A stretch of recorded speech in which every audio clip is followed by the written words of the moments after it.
Қаржы саласының майталмандар арасында ақша тыныштықты сүйет деген тәмсіл бар. Қаражат үшін ең бастысы тұрақтылық пен сенімділік. Бұл тарапта заңдардың орындалуы мен ашықтықта елеулі рөл ойнайды. Әсіресе аталған факторлар шетел ақшасы яки елімізге тартылған инвестиция үшін үлкен маңызға ие. Армысыз ардақты көрермен, эфирде Тұран Экспресс.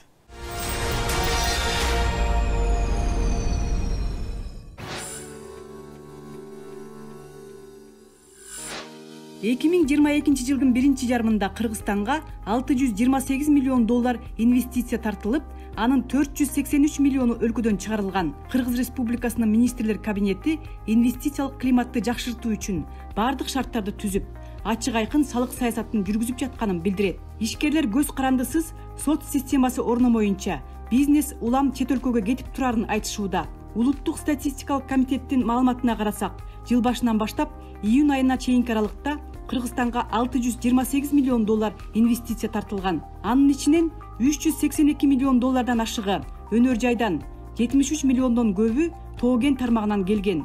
Жалпысынан басымдуу бөлүгү Кытайдан келүүдө 129 миллион доллар болгон. Экинчи орунда 100 миллион доллар менен Орусия турат. Белгилей кетсек, өткөн жылдын ушул мезгилинде Кыргызстанга 321 миллион доллар инвестиция тартылса, анын 548 миллиону чыгарылып кеткен. 2015, 2019 жана 2021 жылдары өлкөдө түз инвестициянын көлөмү 1 миллиард доллардан ашкан. Башка жылдары бул көрсөткүчкө жеткен эмес. Ал эми 2020 жылы 537 миллион долларга түшүп кеткен.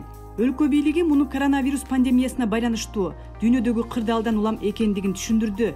Бийлик четелдик инвесторлорго ачык жана алардын коопсуздугуна, ошондой эле менчиктин кол тийбестигине кепилдик берүүгө даяр экенине ишендирүүдө. Бул айда президент Садыр Жапаров өлкөнүн инвестициялык дараметин жогорулатуу боюнча жарлыкка кол койду.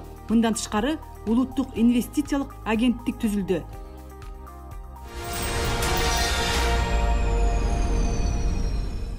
Түрк әлем елдерінің экономикалық потенциалы өте жоғары. Яғни 165 миллион халықтың нарығы қандайда бір тауарды тұтынуға даяр. Сондықтан біз мәдениетімізді бір-бірімізге жақындата беруіміз керек. Екіншіден, экономикалық инфрақұрылымдық саладағы жобаларды іс жүзіне асыратын болсақ, онда біз түркі бағытында практикалық нақты нәтижелерге жетеміз. Мұның өзі жаһандық күрделі геосаяси процестер кезеңінде сыртқы күштерге үлкен белгі болмақ. Бүгінге айтарымыз осы, келесі жүздескенше.